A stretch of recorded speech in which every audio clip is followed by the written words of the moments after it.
Hello and good morning. Welcome to Let's Talk About Us. I'm Zach, and it's election day. People are coming to the polls by the thousands, by the millions. Pretty exciting stuff. We're gonna watch a video to sort of recap the how the early votes went, and then by the end of the day, or probably tomorrow, we'll at least know something about the direction this country is headed in. Welcome in, everybody. I'm Reed Cowan. So get ready to hear this a lot today. We are in the final stretch of election season. So in the presidential election, candidates Kamala Harris and Donald Trump, they're out there making closing arguments. Get this, you see them in line right there. More than 78 million Americans have already cast their ballots during early voting. Millions more are expected to do what you're seeing right there, and that is to show up one at a time, face to face, to vote today and tomorrow. Now, where are we? Still anybody's race. The latest CBS News polls show razor-thin margins in Michigan, Pennsylvania, and Wisconsin. Same situation. I wonder out how west much in of this Arizona, data is based off also of in the state of Georgia, Nevada, and last North year's Carolina. electorate Look at instead those of the current razor-thin electorate margins. and the These current states situation. will likely decide the results of the presidential elections.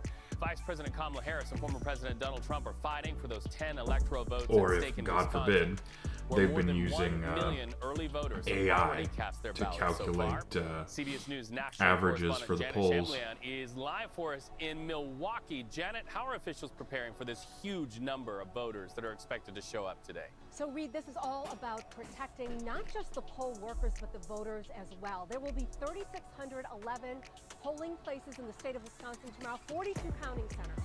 And volunteers in each of those facilities have taken training. In addition, authorities have made arrangements with law enforcement should anything arise. There's extra security, Good. bulletproof glass, panic buttons in some facilities. Authorities are asking people if they I know suspect here in any Washington, violence Inslee's to, mobilized call the their National local Guard county clerk's just in office. case. And Reed, what they're telling me is that the biggest issue so far has been misinformation and disinformation. And what they've been doing to combat that is as they find these instances, they have been putting out corrected information online. So obviously, we're seeing the misinformation and disinformation being thrown at these high-stakes states. What makes Wisconsin such a unique battleground state? So Wisconsin, with its 10 electoral votes, is not very diverse compared to the other battleground states. It is largely rural and white, unlike Milwaukee, where we are now, or Madison, which is a large blue base as well.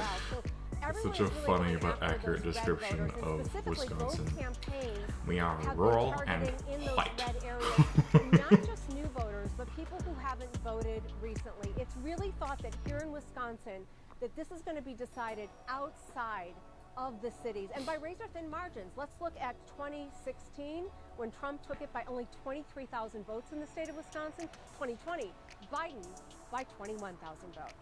All right, so you're talking about those voters. What are you hearing when you talk to them on the ground there where you are? Fatigue, frustration, ready for it to be over. I talked to people going to the Milwaukee Bucks game the other night, and they were just really excited that they were doing something pleasurable that night, going to a sports game, and just really ready for this to be over, and also concerned about when the results here in Wisconsin would come in. We're already hearing cautionary guidance from election officials that it may be into Wednesday before we have results here, Reed. Yeah, this is going to be a long, long wait. Janet, thank you so much. A little peek of what's going on in the state of Wisconsin. You know, arguably, though, one prize that's number one is Pennsylvania. That's why you're going to see Donald Trump and Kamala Harris setting their sights on the Keystone State today. Keystone State key to getting the keys to the White House. Donald Trump will be in Reading, Pennsylvania. Harris will be in Scranton and Allentown. CBS News Philadelphia reporter Nikki Dementri following the Harris campaign in Philadelphia. Nikki, Allentown is really home to a large community of voters who have a heart for Puerto Rico. Do you think that is why we are seeing the candidate there to try to capitalize on what happened at the Donald Trump rally, where Puerto Rico is referred to as a floating pile of garbage, to try to attract Latino voters? Reed, first and foremost, thanks so much for having us this afternoon. There's a lot going on here in the state of Pennsylvania, as you mentioned. And thank you for actually saying what was said and not just like being vague about it. Too many news reporters and journalists don't have the balls to do that shit anymore. She says, in a press release, I should say, from her campaign, says that event is another way so they can mobilize that Latino vote. They're going to be having concerts and speakers, including from rapper Fat Joe, who we've seen Fat Joe have roundtables with Kamala Harris before. Now, this is all coming after you talked about those comments that were made at the Madison Square Garden rally for Donald Trump. Donald Trump was actually in Allentown himself last week, just about a week ago, and he focused much of that rally also on the Latino vote, although he did not comment specifically on those comments made. Yeah, All weird. right, so we understand that Kamala Harris is wrapping up her day in Pittsburgh, also in almost like he Philadelphia. wants to pretend Why it didn't end there? happen. What's her strategy? Yeah. Right now, these two cities are key to winning this election. That is what both campaigns really feel like that's going on. I want you to take a look because there's a lot going on here in Philadelphia itself. They're doing security sweeps, and this event came through really quickly itself. I want to talk about, it's not just the city that is key for these campaigns, but also the collar counties.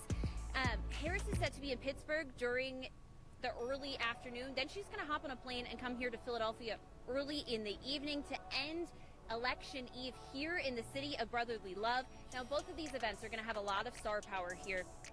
Talking about between just the two, we're going to see Katy Perry, Oprah, Lady Gaga, all here for Kamala Harris. Now, I was just talking with the commissioner of elections here in the city of Philadelphia. He was telling me he thinks it's going to be a really historic day here tomorrow. Not just weather, because it's supposed to be very warm out here tomorrow, Reed, but also just the turnout as well. And we talked about, will an event like this make a difference? He said time will tell. You're taking a live look right now on Spring Garden Street. That's going to be the entrance for folks to come in. Gates don't open until 4 this afternoon. There's already a line out here. We started seeing people come just around noon so they could try to get the best spot. 4 in the once those afternoon. gates open this Those gates All right, should the be question open is, at will like star power lead to getting 6 the in the votes morning in until Pennsylvania? what? Nikki, thank you so much for that. A peek into Pennsylvania.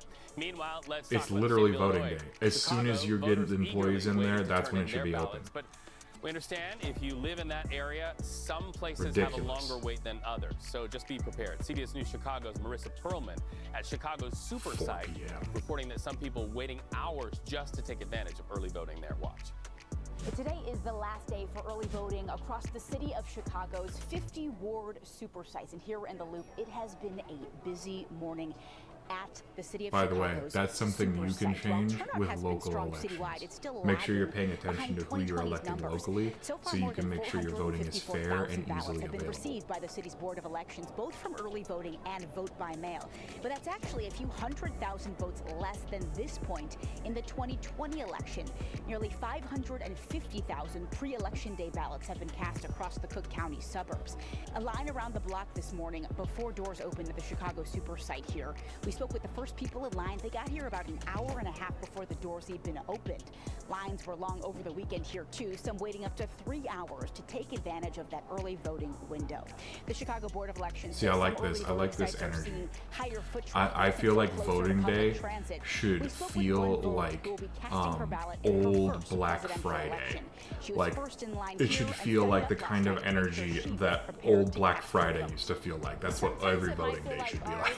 voices don't matter, or in this election, Absolutely it is just a very tense people going environment, but crazy even trying if to you get out get there in to and, have their voice heard just make a stand. instead of, The Board of Elections beating says each other safety up for and security stuff. is very much on the minds of voters as we head into Election Day. The Cook County Sheriff's Office will be staffing up, putting extra police officers at polling places across the city. Reporting at Chicago's Super Site, I'm Marissa Perlman. Back to you. From that, let's talk about voters in Florida. CBS News Miami reporter Morgan Reiner reports that when you break down the numbers by party, one party shows significantly higher turnout at the polls in that state. Here's that.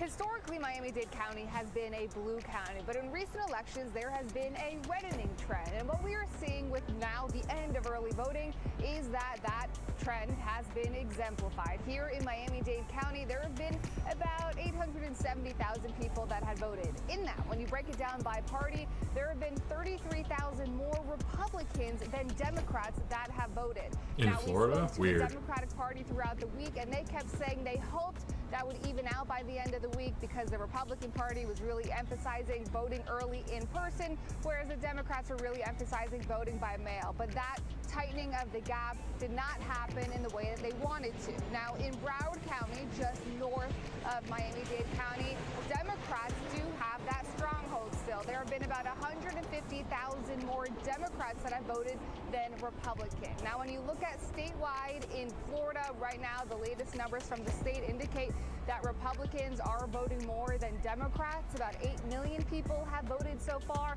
And again, when you break it down by party, about 800,000 more Republicans have voted than Democrats. As we head into Election Day tomorrow, the supervisor of elections here really says to think of it as the last day to vote. So she says to expect long lines throughout South Florida. In Miami-Dade, Morgan Reiner, CBS News. So, differences between neighbors could be the theme, only this time it is Broward and Miami-Dade neighbors who are doing things a little differently. We'll be watching. Be sure to stay with CBS News for exit polling, real-time results, and analysis all day from all over the United States on Election Day. Special coverage starts at 4 p.m. Eastern right here on CBS News 24/7. All right. This has been Let's Talk About Us. I'm Zach, and y'all have a good rest of your day. Try not to get too bogged down in the numbers, huh? But let's see where America goes.